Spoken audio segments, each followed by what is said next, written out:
এবার হামলার মুখে পড়লেন ভারতের পররাষ্ট্রমন্ত্রী এস জয়শঙ্কর। সেই সঙ্গে ছেঁড়া হলো ভারতের জাতীয় পতাকাও। যুক্তরাজ্য সফরে গিয়ে হামলার মুখে পড়েছেন ভারতের পররাষ্ট্রমন্ত্রী এস জয়শঙ্কর। লন্ডনের চ্যাথাম হাউসের সামনে হামলাকারীরা তার গাড়ির কাছে চলে যান এবং তার উপর হামলার চেষ্টা চালিয়ে যান।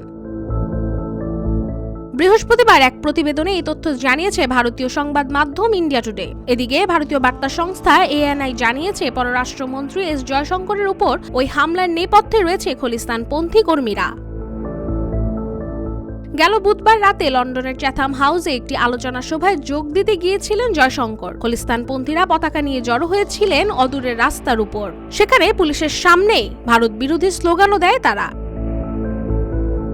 এদিকে সংবাদ মাধ্যম বলছে জয়শঙ্কর কর্মসূচি শেষে বের হওয়ার সময় বিক্ষোভকারীদের ভিড় থেকে এক ব্যক্তি হঠাৎই ছুটে তার গাড়ির সামনে। এরপর কনভয়ের সামনে ভারতের জাতীয় পতাকা ছিঁড়ে ফেলেন। এ সময় আরো কয়েকজন খলিস্তানপন্থী কর্মী ভারতীয় পররাষ্ট্রমন্ত্রীর কনভয়ের কাছে এসে স্লোগান দিতে শুরু করেন। তবে প্রাথমিকভাবে পুলিশ কিছুটা দ্বিধাগ্রস্ত হলেও কিছুক্ষণ পরে বিক্ষোভকারীদের সরিয়ে নিয়ে যায়।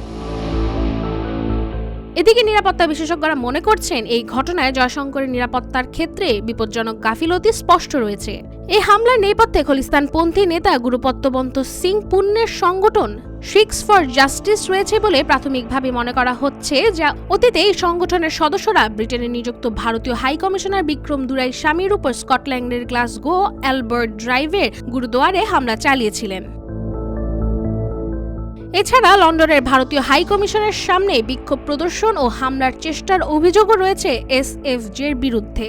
ব্রিটেন সফরে গিয়ে বুধবার দেশটির প্রধানমন্ত্রী কিয়ার স্টারমারের সঙ্গে দ্বিপাক্ষিক বৈঠক করেন ভারতের জয়শঙ্কর। আলোচনা হয় দুদেশের অর্থনৈতিক সহযোগিতা বৃদ্ধি, জনগণের মধ্যে আদান প্রদান বৃদ্ধি থেকে শুরু করে ইউক্রেনের সাম্প্রতিক পরিস্থিতি নিয়েও।